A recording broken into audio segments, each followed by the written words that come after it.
I have no announcements to make at the top, so I will go straight to questions. Ben Feller. Thank you, Jay. First off, I want to ask about Afghanistan.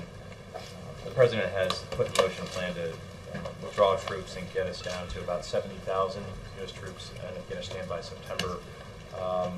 Now, Defense Secretary Panetta says that he envisions an end of combat role towards the middle or latter part of 2013. How does that affect the pace of withdrawal for the rest of U.S. troops? Well, let me step back and clarify your question. Secretary Panetta, on his way to a meeting of fellow defense ministers of NATO in Brussels, spoke with reporters about the consultations he would be having. And in line with the NATO policy set forward in Lisbon with regards to Afghanistan, that called for the transfer of security lead to the Afghan security forces by 2014. That is the policy, and it has not changed.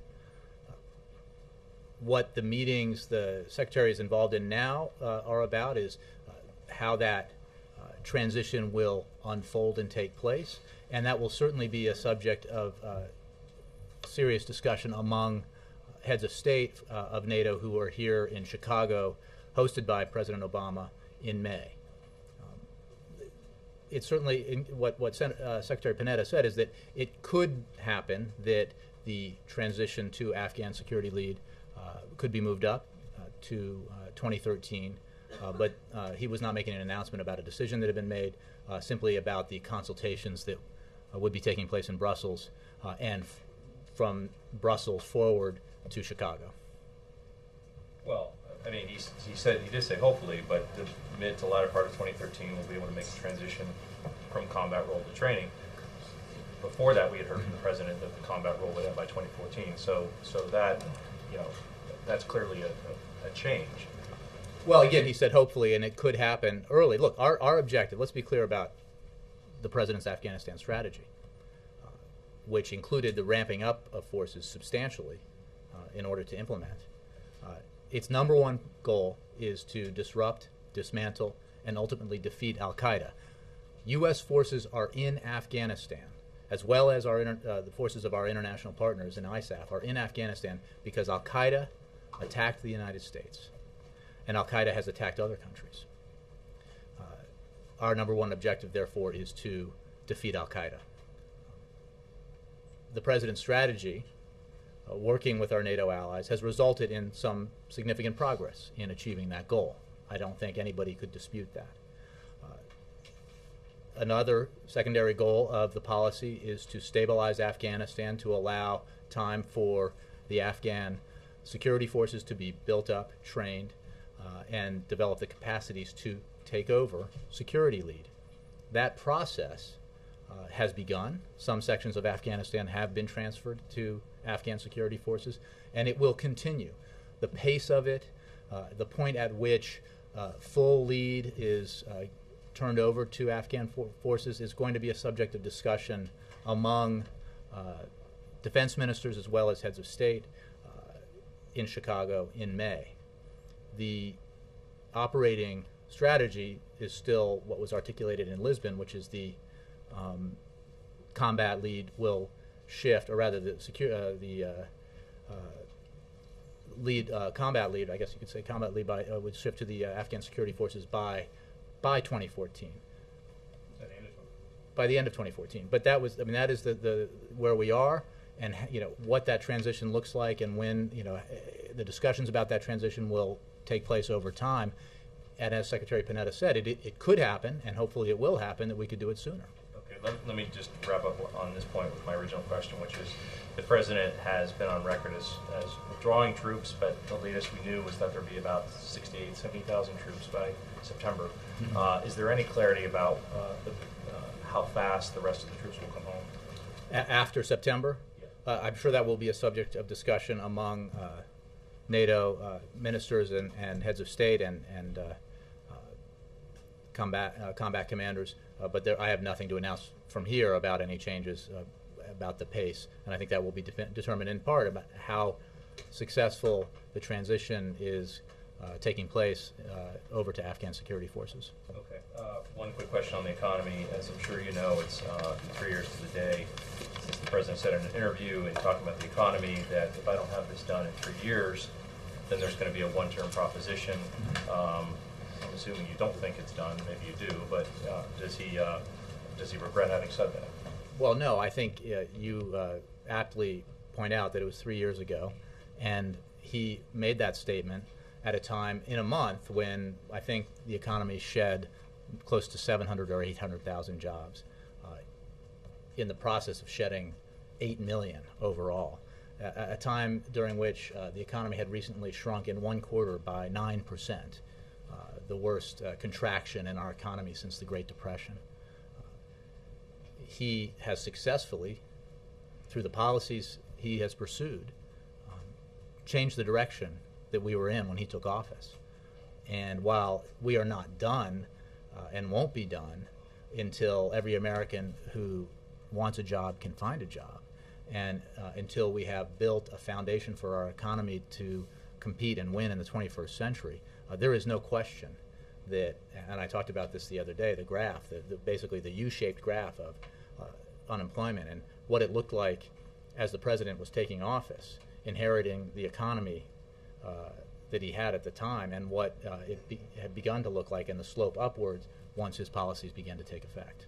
But can't you see how somebody who took him at his word would think that this deserves to be a one-term proposition? Well, no, because I think that he made clear that in that whole interview, and I'm sure every interview he gave at the time, that what his primary obligation was as president was to stop this cataclysmic decline in the economy that was taking place when he took office.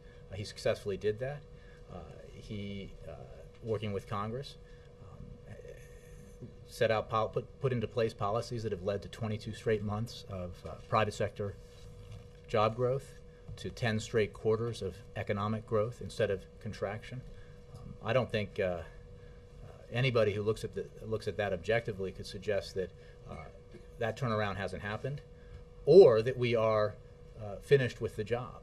And I think the president has made clear and will continue to make clear throughout this year why we need to continue to do the things we can and the right things to grow the economy and create jobs, and certainly not go back to the policies that indisputably helped precipitate the situation that we found ourselves in January of 2009, where the economy was in free fall. Yes, Alistair. Jay, just going back to Afghanistan, the statement by the Defense Secretary clearly surprised a number of people. It surprised US lawmakers, it surprised US allies, and it surprised officials in Kabul. Why make the disclosure now?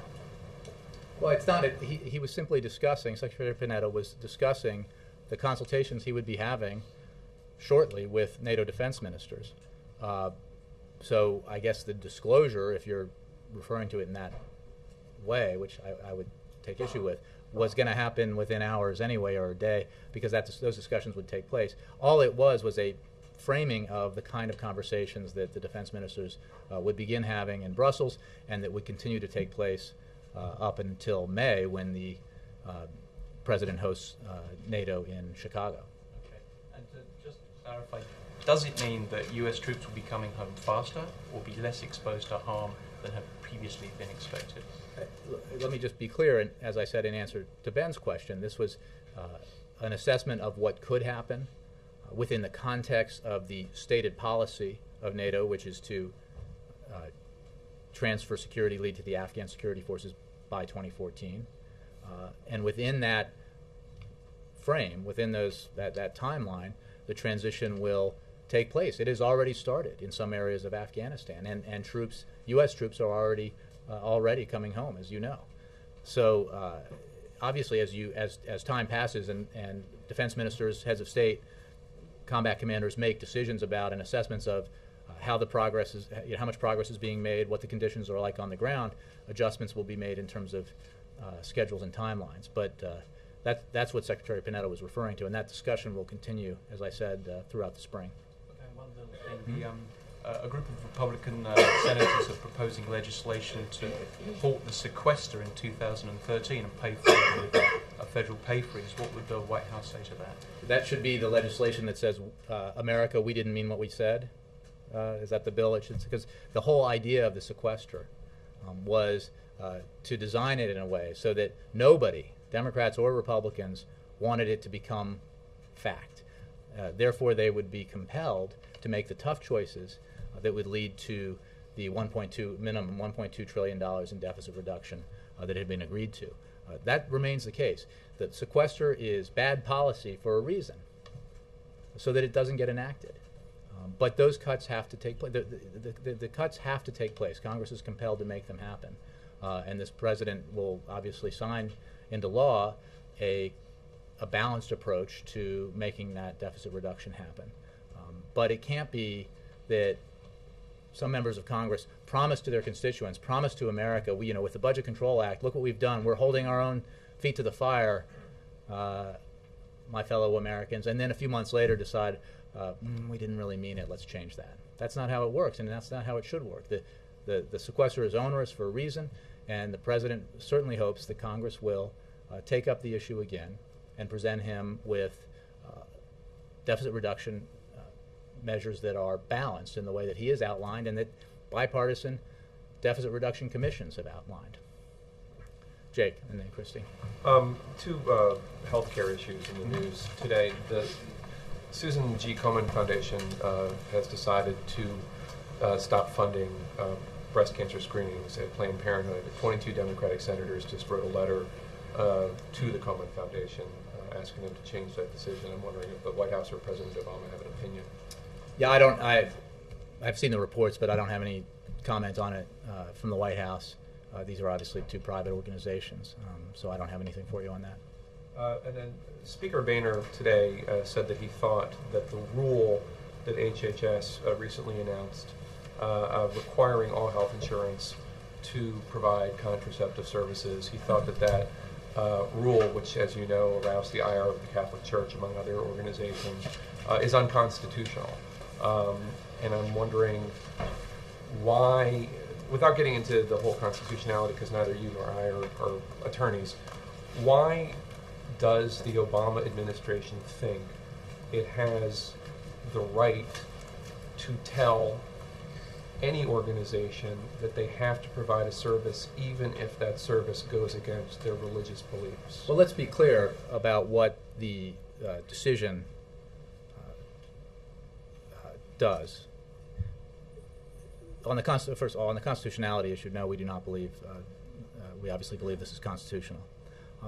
But the point of the decision, which was made after careful consideration and we believe reaches the appropriate balance between religious beliefs and the need to make services available to women across the country, we want to make sure that women have access to good health care, no matter where they work. And that all women who want access to contraceptives are able to get them without paying a copay every time they go to the pharmacy. And let's be clear about it, because there's been a lot of, some of the commentary about it, there's been some misstatements about what it actually does. No individual will be required to use or prescribe contraception. This rule does not force anyone with a religious objection, such as a Catholic doctor, to prescribe or provide contraception. It merely requires that insurance companies provide coverage for contraceptives to patients who want them, which is the recommendation of the Nonpartisan Institute of Medicine. And it's important to note that doctors prescribe contraception for medical and health reasons, including helping to reduce the risk of some cancers. It's also important to know, because I think this has not been clear in some of the commentary, that the policy maintains the religious employer exemption. Churches are not required, they're exempt. Other houses of worship are not required, they're exempt to cover contraception. So it's also important to note that as we developed this policy and found what we believe is the appropriate balance, that 28 states, more than half, 28 states in the country have laws with contraception coverage mandates. Over half of Americans already live in those 28 states.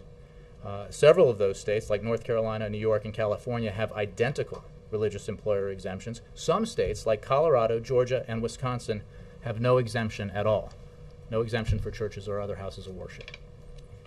As President Obama acknowledged in his comments at the prayer breakfast this morning, there are Catholic charities and other Catholic organizations that are not houses of worship, in which obviously their beliefs are very strongly held. It's what they do for a living. They believe that life begins at the moment Sure. that and the policy does not fertilized. require any individual to take or provide or prescribe contraception. It is simply requires employers to offer insurance coverage that provides that. That provides services that well, they find morally objectionable. But the individuals should have in our estimation, should have the same rights to have that kind of coverage.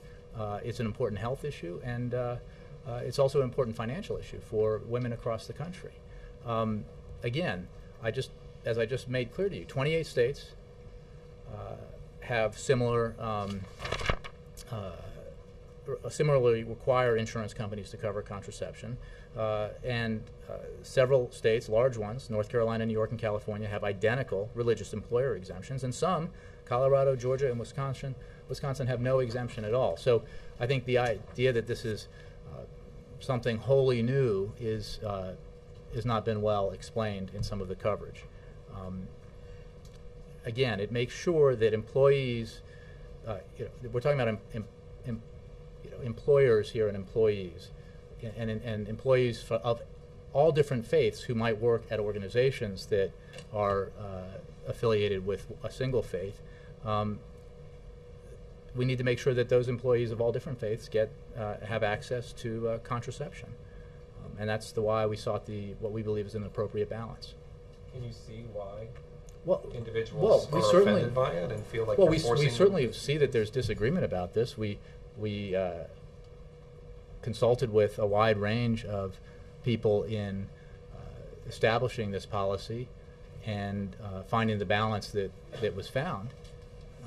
And we're certainly aware of some of the reporting out there, but I think it's important to note that there hasn't been a lot of clarity to what the policy actually is, the exemption that exists within it, and what it's requiring here. It is, again, not requiring any individual to in any way violate his or her conscience. It is not requiring anything but employers, organizations, big hospitals and universities, for example, to offer insurance coverage that includes this service, just like elsewhere. Christy. My questions actually are on the very same topic.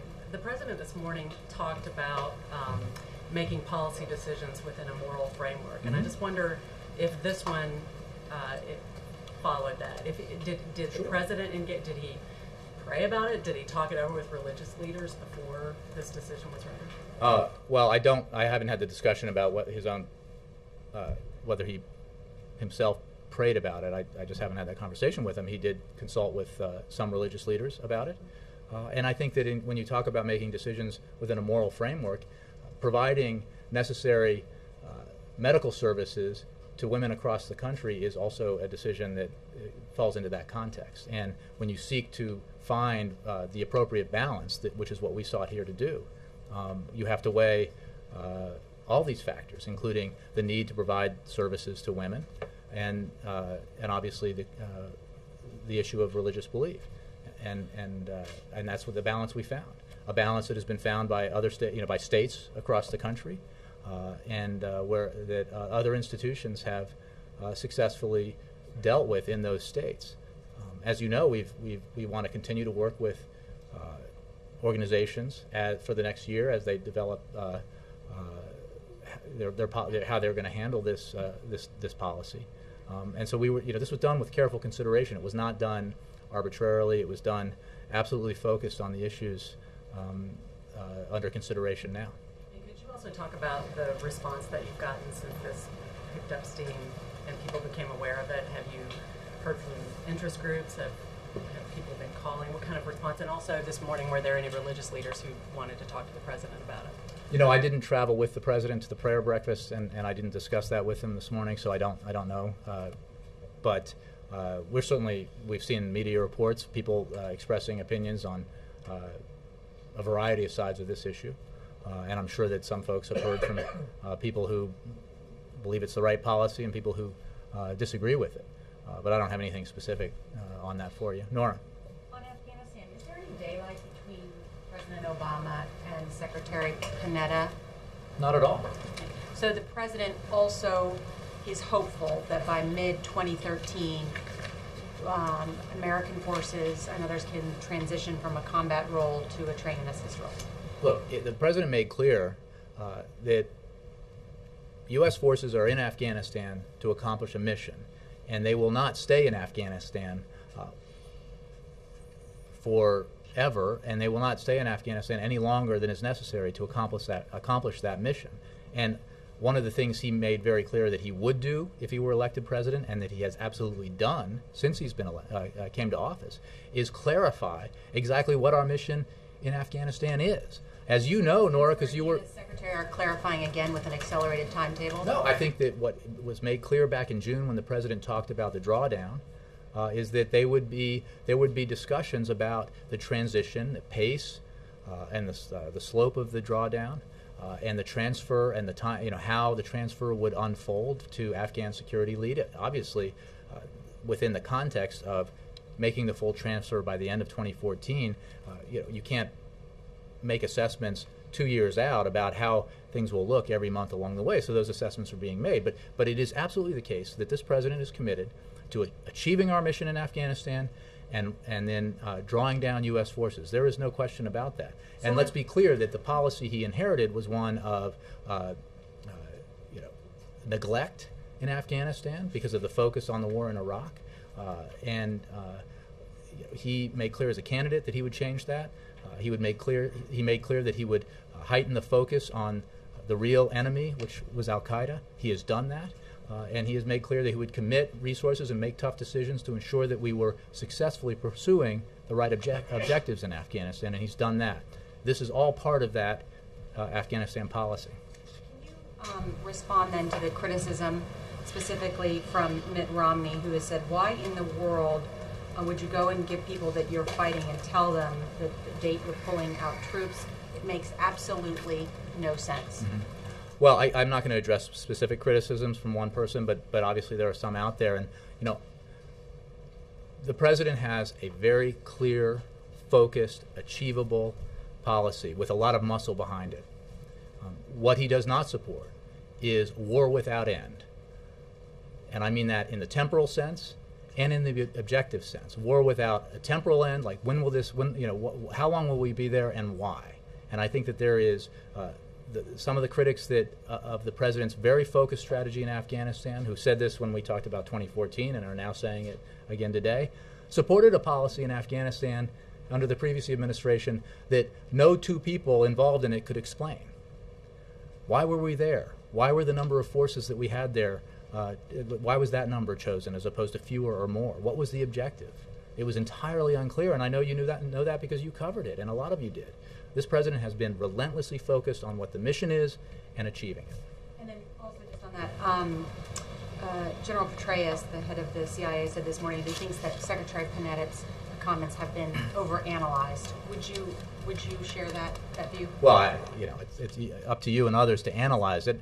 No, I think the director of the CIA. Sure. Agree. No, I mean I don't know whether under analyzed. This is an important issue, and I think it's always worth paying attention to, frankly, and it's far better than some of the issues that sometimes consume us in Washington.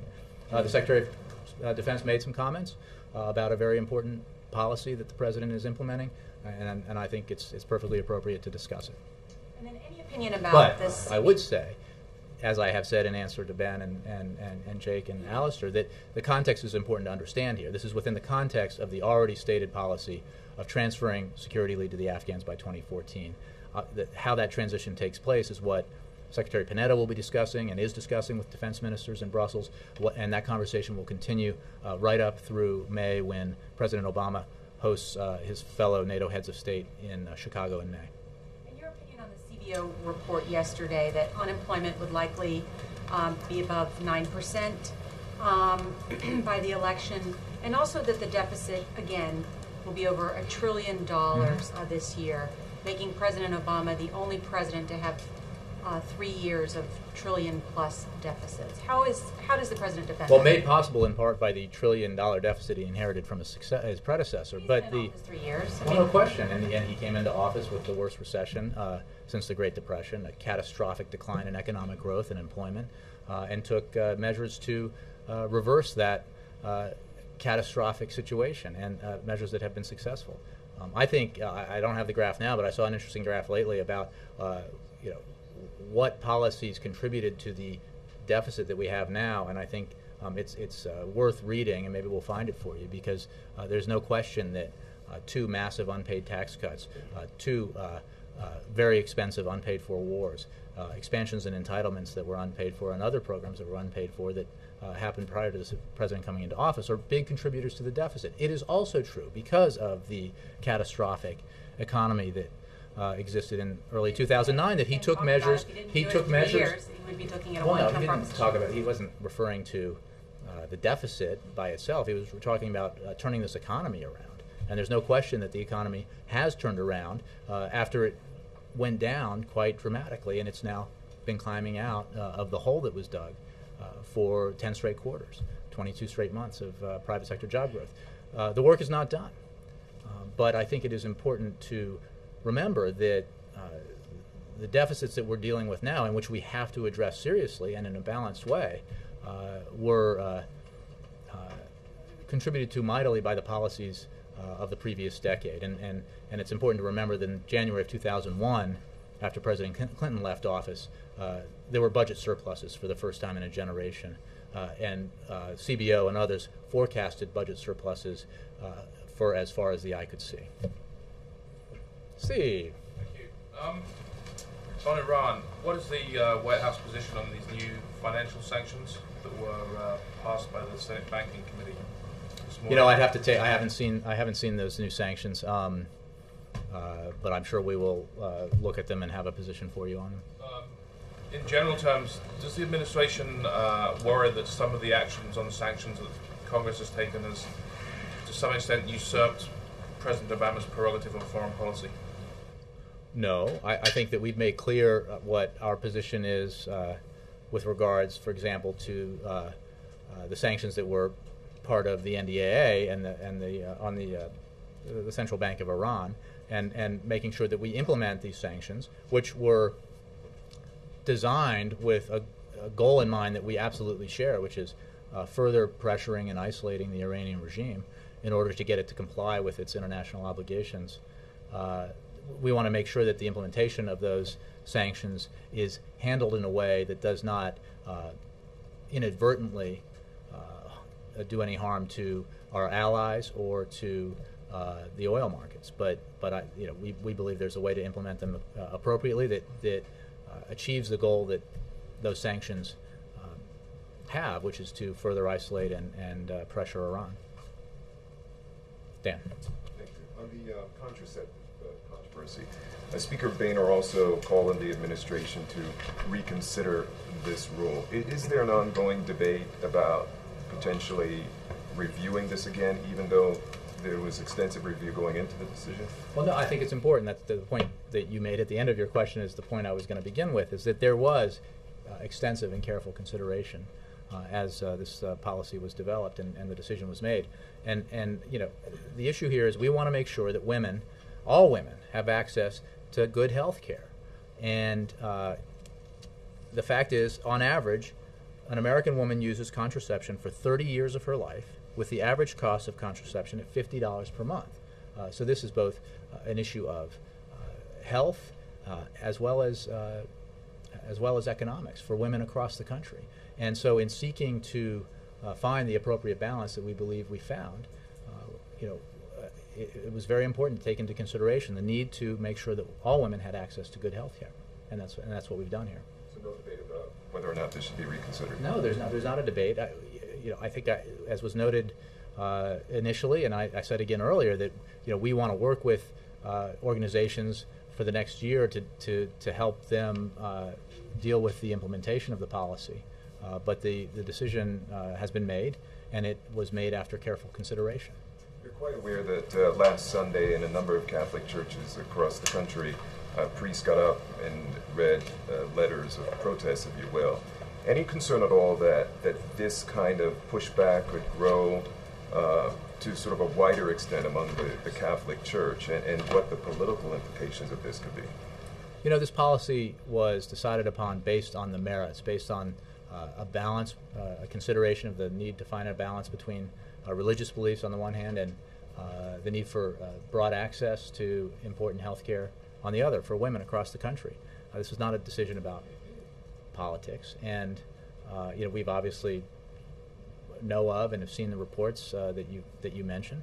I think it's important also to note that there are a lot of folks out there who support this policy for the very reasons that we have put it forward, which is that this provides an important preventive service for women across the country, and it is not in any way in violation of the Conscience Clause. It's not in any way, does not in any way require any individual to provide or prescribe contraception, and it exempts, unlike some significantly sized states in this country, it exempts houses of worship and churches from having to abide by the policy. So that's the balance we sought, and we think we found it. And one quick thing on the economy. Does the president have his own graph, if you will, where he wants to see unemployment by November? Well, he's not an economist, and he leaves predictions about what those numbers will look like to the economists. He is focused on doing what he can through legislative work with Congress and through executive initiative to move this economy forward, to keep it growing, to keep the recovery moving forward, making sure that it's creating jobs. We've made some progress, and it is, again, I think as we step back and look at this, as folks will be doing this year, at the context of what has happened since President Obama has been in office. And I think you will see, again, as that chart I keep describing shows, a pretty dramatic change from the situation that this economy was in when the president took office and the situation and the direction of the economy after his policies began to take effect. He wants to keep that graph moving in the direction it's been moving now for 10 months, 10 quarters and 22 months. Yes, Ed. Yesterday when the president announced his housing policy, he made reference to that it's not the humane thing to do to just let the market hit bottom.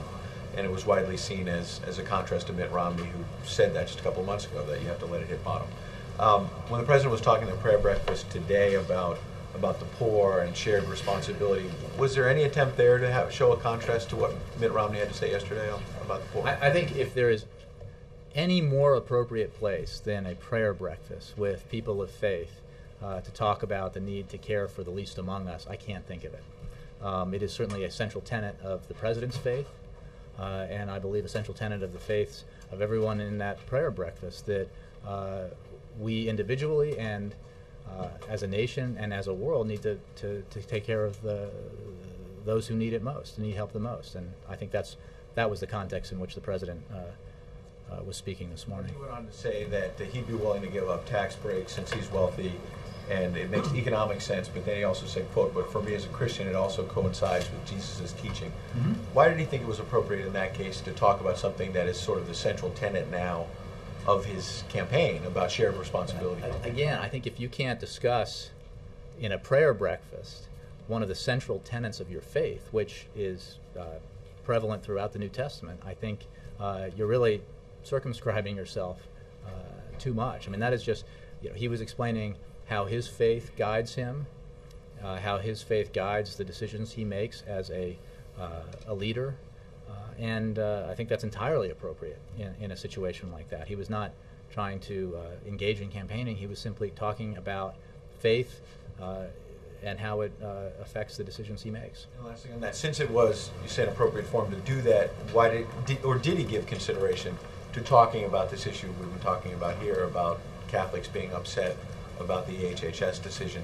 Since you had faith leaders there, and it's not just Catholics who have spoken out, but Mormons and others have said that they have a problem with this, was there consideration to using that forum to kind of explain this decision and why he does believe it fits into his moral? Well, I confess I was not involved in working on the remarks. I mean, I think we've pretty openly discussed the decision-making process, the considerations that were taken. Well, he might, if he's asked about it. I think I would just point you to the remarks he made today at the prayer breakfast. Okay, last thing. One of the things that critics are jumping on about that policy is they claim that once you cover contraception, it will also include morning after drug, and it opens the door to abortion. You just had a conference call, officials of this administration saying on background that that is not true. But I wanted to give you a chance on the record here. That's being used to say that this opens the door to abortion. Can you just flatly close that door and say this? Well, I would not? cite the experts and both the policy and medical experts and say yes. I would point you to the facts. I mean, I understand that things get used for, and misrepresented, but that's not the case here. And again, this is about providing American women across the country, with access to good health care and to the preventive services that the Institute of Medicine, a non-political organization, believes are necessary and required. Yes?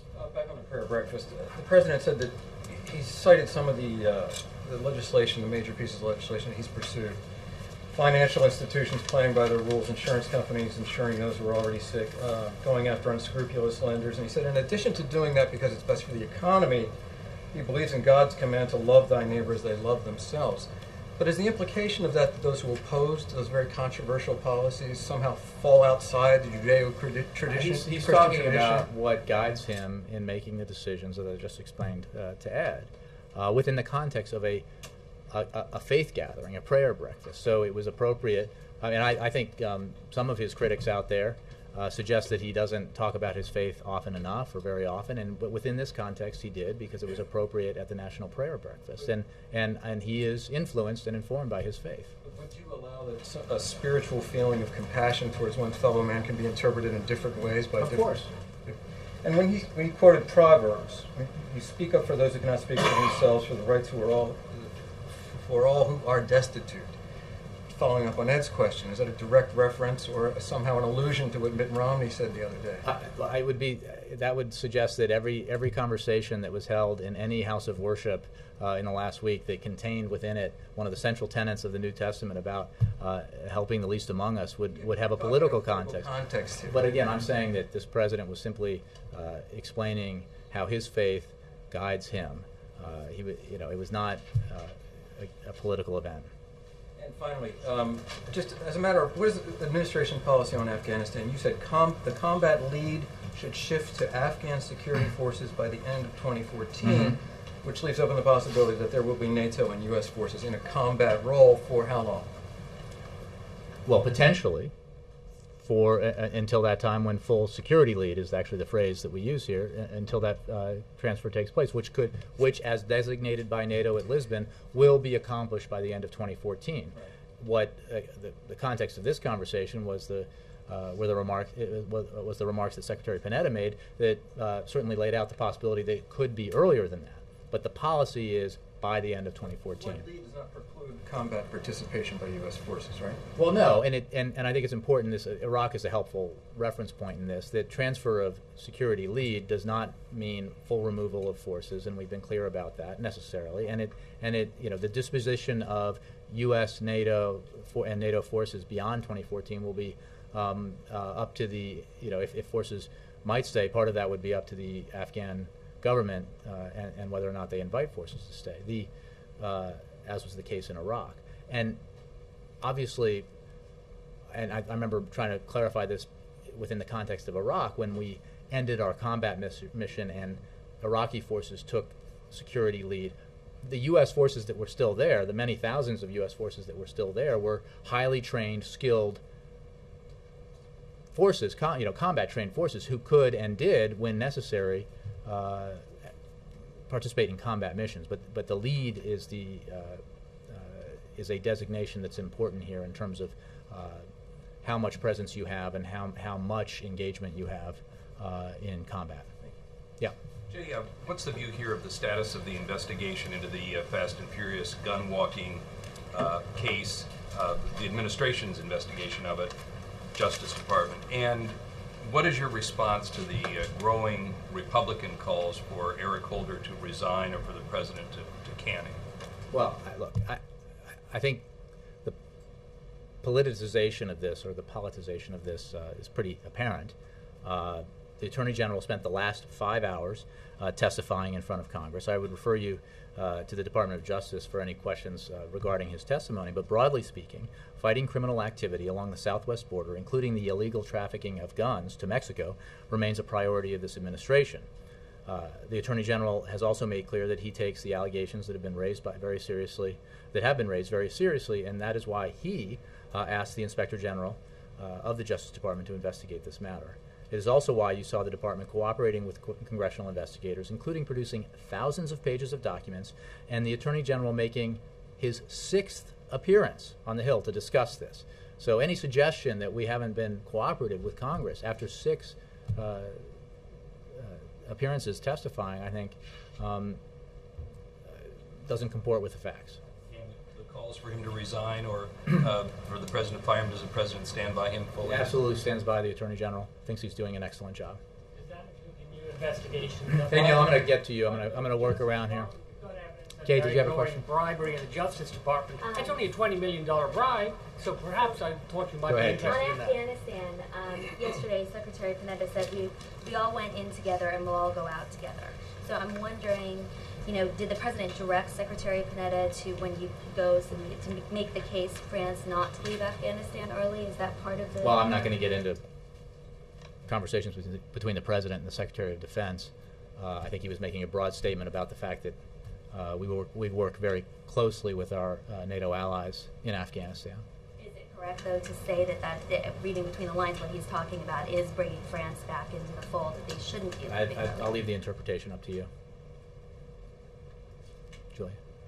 Thanks, Jay. I just wanted to follow up on 2 units that the President announced during a State of the Union address and see if you had any more detail on the Trade Enforcement Unit, what agency that would fall under, whether it would be specifically focused toward China, and then also, you have to read this one, Residential Mortgage-Backed Securities Working Group, and how that may be working in alignment with or separately from the work done by states attorneys general, focusing on banks with unlawful foreclosure practices.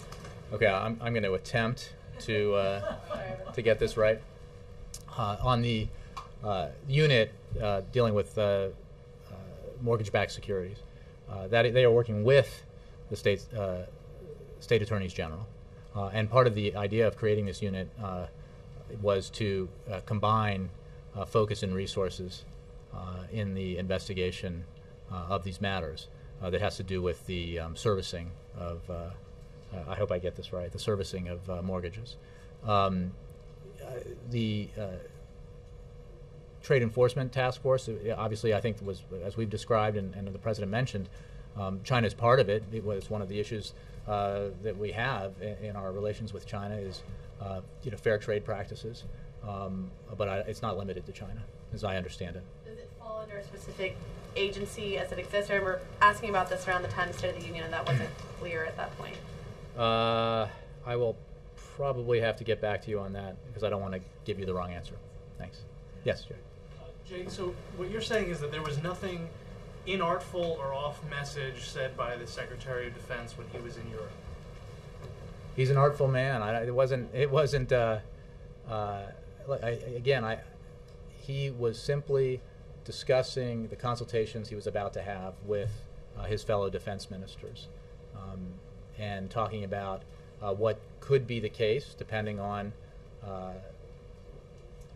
conditions on the ground in Afghanistan and the discussions with our partners and allies in ISAF and NATO. So that's really, to the extent that General Petraeus, I think that's what General Petraeus was probably referring to when he talks about them being overblown. Again, this was overanalyzed. There's I think, not as much there as some people seem to think.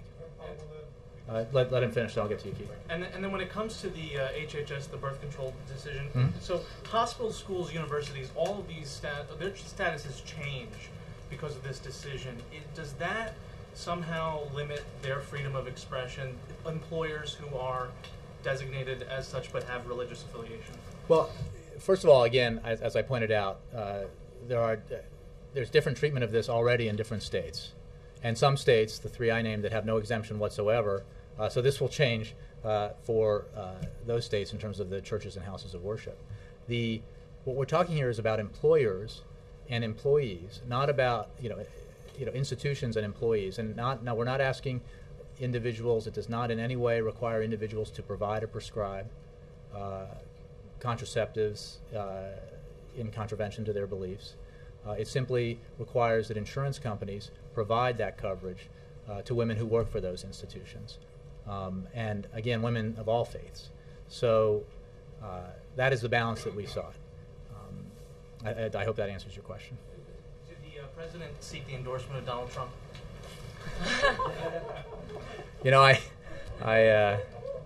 I'm not going to comb over that question.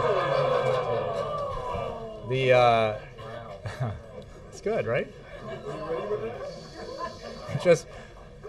There's a danger in speaking off the cuff, but no, I think I need you up here. Don't just brush this off. You guys are pretty good. Look, the only comment I'll have on that beyond the one I just made is I think the president gave his views about Mr. Trump at the dinner that many of you attended last spring. Keith. You said that Secretary Panetta sort of suggested something that would be possible, but in fact what he said is that this is actually the goal of the United States is by mid-2013 to late 2013 to end the combat role. And that's what really was news about this. So the question is that U.S. policy that's the goal to end combat participation by then? Keith, I appreciate the question. Our goal is to execute the mission, disrupt, dismantle, ultimately defeat al-Qaeda, give the Afghan government the breathing room to help build up Afghan security forces so that they can take security lead in the country.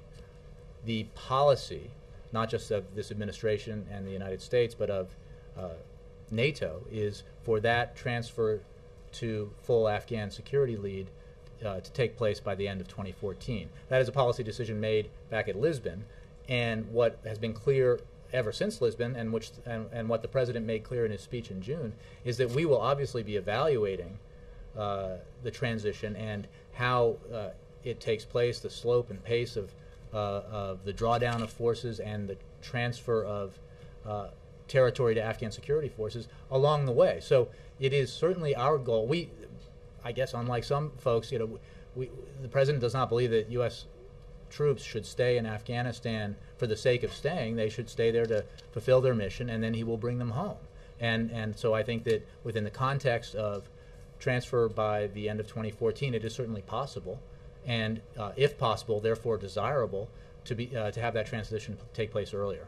But it is not an announcement of a new policy. Yes, Leslie. Jay, you mentioned last one. Yeah. You mentioned that some of the president's critics have suggested that he doesn't talk about his faith very much or very often. So why was he did go into it quite a bit today? Well, I think he has at the National Prayer Breakfast, and I think that's what I was saying, is that if this is an environment where he has in the past, and he certainly felt comfortable talking about it today. And I just, I've seen some of that criticism from some folks about him discussing his faith. But I think this is an appropriate environment, a national prayer breakfast, a gathering of men and women of faith. And so he felt very comfortable discussing how his faith influences his worldview and the decisions that he makes. Do you have any political considerations? No, he did not. Thanks very much.